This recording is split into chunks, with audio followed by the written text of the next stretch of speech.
দেখতে পাচ্ছ আমি বল্লাতে গিয়েছিলাম ভাসানির দিন।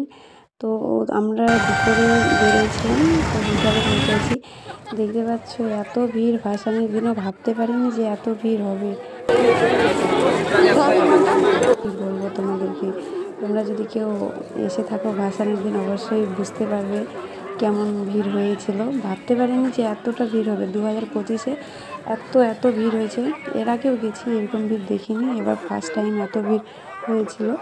মায়ের মন্দিরে তো যাওয়ার সময় কি বলবো, মায়ের দর্শনই করতে পারিনি, এত ভিড় ছিল কি বলবো। দেখো এই জায়গাটা মন্দিরের সামনে, কিন্তু এত ভিড় ছিল এখানে, মানে পা দেওয়ার জায়গা কি সামনে মন্দির যায় যায় যে প্রণাম করবো মাকে, সেটা পর্যন্ত পারিনি, কি বলবো। তাই বলে আমাদেরকে পাশ দিয়ে চলে আসতে হয়েছে, মায়ের দর্শন করতে পারিনি, কিন্তু মাকে মন থেকে প্রণাম করে চলে এসেছি আমরা মেলার দিকে।